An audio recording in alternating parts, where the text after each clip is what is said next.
क्या आपने कभी सोचा है कि क्यों कई लोग प्याज लहसुन नहीं खाते हैं? इस रहस्य को जानने के लिए इस वीडियो को पूरा देखें कि क्यों कई लोग अपने आहार में प्याज और लहसुन नहीं लेते। इस वीडियो में प्याज लहसुन नहीं खाने के मुख्य 4 कारणों के बारे में जानेंगे। पहला कारण, प्याज और लहसुन की रासायनिक संरचना। प्याज और लहसुन दोनों में सल्फोक्साइड होता है, एक यौगिक जिसमें 2 कार्बन परमाणुओं से जुड़ा सल्फिनाइल कार्यात्मक समूह होता है। प्याज और लहसुन दोनों ही जीनस एलियम से संबंधित हैं। उनकी सल्फ आधारित रक्षा प्रणालियां एलियम को उनका विशिष्ट स्वाद देती हैं। प्याज और लहसुन उन्हें तब छोड़ते हैं जब उनके ऊतक काटने, कुचलने या तोड़ने से टूट जाते हैं। रसायन अत्यधिक परेशान करने वाले होते हैं और अधिकांश प्राणियों को दूसरी बार वापस आने से हतोत्साहित करते हैं।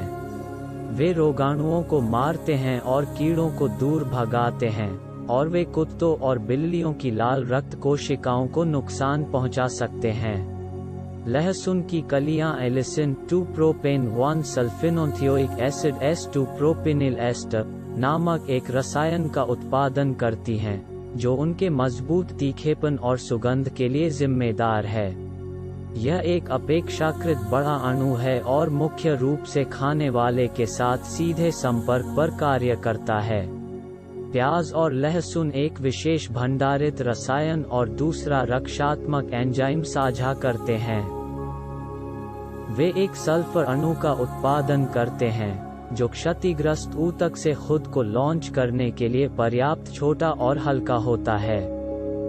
वो हवा में उड़ता है और हमारी आँखों और नाक के मार्ग पर हमला करता है। लंबी दूरी के इस हथियार को लैक्रिमेटरी फैक्टर कहा जाता है, क्योंकि यह लोगों की आंखों में पानी भर देता है। दूसरा कारण, प्याज और लहसुन के हानिकारक प्रभाव। डॉक्टर रॉबर्ट बॉब सी बेक ने पाया कि लहसुन जहरीला है क्योंकि सल्फोन हाइड्रोक्सिलायन रक्त मस्तिष्क की बाधा में प्रवेश करता है। डाइमिथाइल सल्फ ऑक्साइड DMSO की तरह और उच्च जीवन रूपों और मस्तिष्क कोशिकाओं के लिए एक विशिष्ट जहर है। डॉक्टर बेक 1950 के दशक में डॉक्टर हॉलनर के समूह में उड़ान परीक्षण इंजीनियरिंग में थे।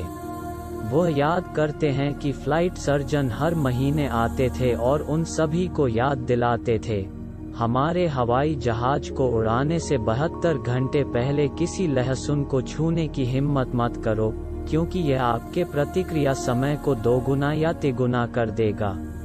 डॉक्टर बेक अपने व्याख्यान में कहते हैं, हमें उसका रहस्य हमें 20 साल तक नहीं पता था, जब तक हमने खुद ने अल्फा मैट्रिक्स कॉर्पोरेशन इसके बारे में खोज की। हम बायोफीडबैक उपकरण बना रहे थे और पता चला कि लहसुन आमतौर पर हमारे मस्तिष्क की तरंगों को डिसिंक्रोनाइज करता है। जो लोग दोपहर के भोजन में लहसुन खाकर वापस आते थे, एन्सेफेलोग्राफ पर चिकित्सकीय रूप से मृत दिखते थे। उस रिपोर्ट का उपयोग हम हमारे रिसर्च के लिए करते थे।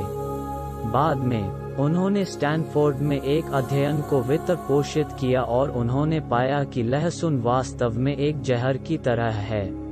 आप लहसुन की एक कली को अपने पैर पर रगड़ सकते हैं और कुछ ही देर बाद अपनी कलाई पर सूंघ सकते हैं। डॉक्टर बॉब अपने भाषण में कहते हैं, इसलिए यह शरीर में प्रवेश करता है। यही कारण है कि DMSO लहसुन की तरह बहुत गंध करता है। सल्फोन हाइड्रोक्सिल आयन मस्तिष्क में कॉर्पस कॉलोसम सहित सभी बाधाओं में प्रवेश करता है। आप में से कोई भी अगर ऑर्गेनिक खेती करते हैं, वो जानते हैं कि यदि आप DDT का उपयोग नहीं करना चाहते हैं, तो लहसुन का उपयोग कर सकते हैं और कीड़ों को खेती से दूर रख सकते हैं। हाल के वर्षों में कई अध्ययन हुए हैं कि प्याज एलर्जी, आंतों की गैस, दस्त का कारण बन सकता है। यद्यपि प्याज और लहसुन के कुछ औषधीय लाभ हैं, खाद्य पदार्थ के रूप में उनके दुष्प्रभाव अधिक हैं। तीसरा कारण, आध्यात्मिक महत्व। सात्विक भोजन सात्विक गुणों की वृद्धि करता है। जितना अधिक हम सात्विक भोजन करते हैं, उतना ही हम अपने जीवन में शांति, सक्रियता, आध्यात्मिक आनंद, सकारात्मक दृष्टिकोण जैसे दैवीय गुणों को प्राप्त करते हैं।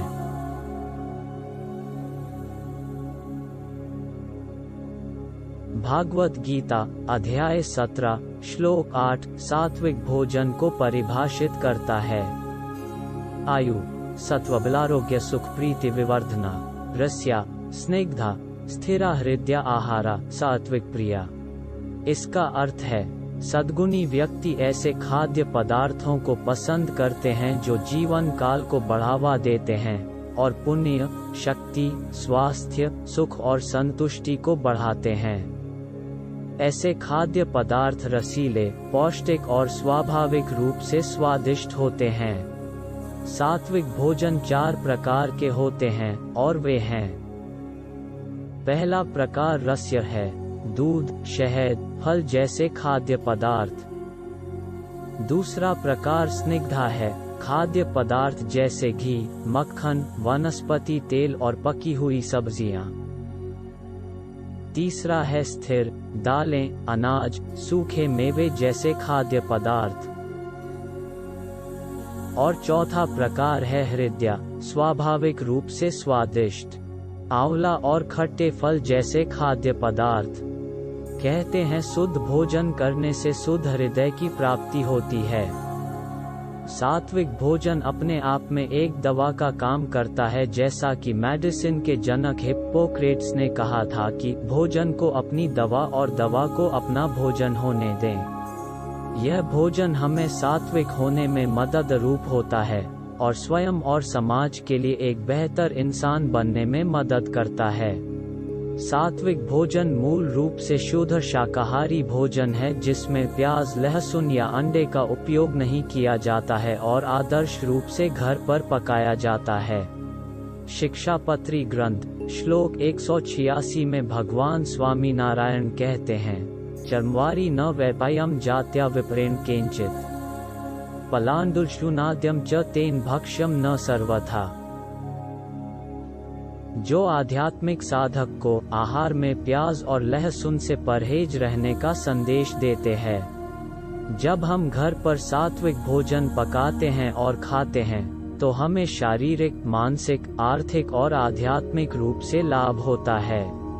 जब किसी व्यक्ति के जीवन का लक्ष्य मोक्ष प्राप्त करना होता है, तो जीवन की सभी क्रिया वैसी ही करते हैं जो मोक्ष मार्ग में उपयोगी हो। जब कोई व्यक्ति मोक्ष के मार्ग पर आंतरिक शांति की तलाश कर रहा होता है, तो वह क्रोध, लोभ, ईर्ष्या, वासना, आलस जैसी प्रकृति के कारण आंतरिक दोषों को कम करने की कोशिश करता है। आध्यात्मिक मार्ग में किसी को भी यह सुनिश्चित करना होता है कि खाया गया भोजन आंतरिक प्रकृति को बढ़ावा न दे, बल्कि इसे कम करने के लिए मदद करे। इसलिए सात्विक भोजन किया जाता है जो सात्विक प्रकृति, शांति, स्थिरता जैसे अच्छे गुण को बढ़ाता है, बजाय के तामसिक प्रकृति जो इंद्रियों के माध्यम से सुख प्राप्त करने के लिए उकसाती है, और राजसिक प्रकृति जो स्वार्थी लाभ प्राप्त करने के लिए उकसाती है। शाकाहारी भोजन में प्याज और लहसुन को तामसिक माना जाता है और इसलिए आध्यात्मिकता का अभ्यास करने वालों के लिए सहायक प्रयासों के रूप में सात्विक आहार को प्राथमिकता दी जाती है। सात्विक भोजन भगवान को अर्पित करके और इसे प्रसाद के रूप में खाने से घर पर पकाया गया सात्विक भोजन आध्यात्मिक रूप से निर्गुण हो जाता है, जिसे 3 गुणों से पर माना जाता है। चौथा कारण, कई संस्कृतियों में निषेध। ताओवादियों ने हजारों साल पहले महसूस किया था कि एलियम परिवार के पौधे स्वस्थ अवस्था में मनुष्यों के लिए हानिकारक थे। अपने लेखन में एक ऋषि तसांग अजे ने एलियम को 5 सुगंधित या मसालेदार सुगंधित सब्जियां के रूप में वर्णित किया। प्रत्येक का निम्नलिखित 5 अंगों में से एक पर हानिकारक प्रभाव पड़ता है: यकृत, प्लीहा, फेफड़े, गुर्दे और हृदय। भारतीय संस्कृति में, आयुर्वेद में इसी तरह की चीजों का वर्णन किया गया है। यह आक्रामक प्राण और शरीर की गंध पैदा करता है। ये एलियम पौधे उत्तेजना, चिंता और आक्रामकता को प्रेरित करते हैं। इस प्रकार वे शारीरिक, भावनात्मक, मानसिक और आध्यात्मिक रूप से हानिकारक हैं। चीनी संस्कृति में लहसुन को पेट, यकृत और आँखों के लिए हानिकारक माना जाता है और अत्यधिक मात्रा में सेवन करने पर चक्कर आना और बिखरी हुई ऊर्जा का कारण माना जाता है। प्याज और लहसुन को पारंपरिक जापानी व्यंजनों में कभी नहीं अपनाया गया था और ज़ेन मास्टर्स उसे नहीं खाते हैं। रेकी चिकित्सक बताते हैं कि लहसुन और प्याज तंबाकू और शराब के साथ साथ किसी व्यक्ति के आहार से निकाले जाने वाले पहले पदार्थों में से हैं। इससे यह स्पष्ट होता है कि एलियम के पौधों का मानव शरीर पर नकारात्मक प्रभाव पड़ता है और स्वास्थ्य कारणों से इससे दूर रहना चाहिए। बौद्ध, ब्राह्मण, जैन, कृष्ण, स्वामीनारायण समुदाय और कई भारतीय समुदाय किसी भी रूप में प्याज और लहसुन से पूरी तरह परहेज करते हैं। ग्रीक नागरिकों, विशेष रूप से अभिजात वर्ग ने लहसुन को दृढ़ता से खारिज कर दिया था। लहसुन की गंध वाले किसी भी व्यक्ति को शुद्ध नहीं माना जाता था और उसे घर में प्रवेश करने से रोका जाता था।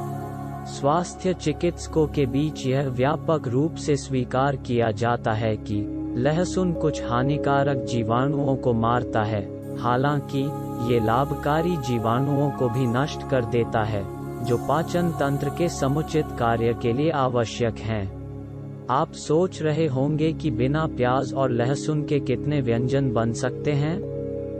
या सच में प्याज और लहसुन के बिना जीना संभव है?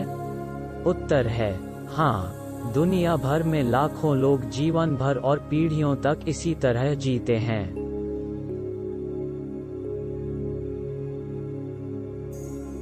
कृपया सात्विक किचन YouTube चैनल को सब्सक्राइब करें। आप 500 से ज्यादा बिना प्याज लहसुन की स्वादिष्ट रेसिपी वीडियो देख सकते हैं।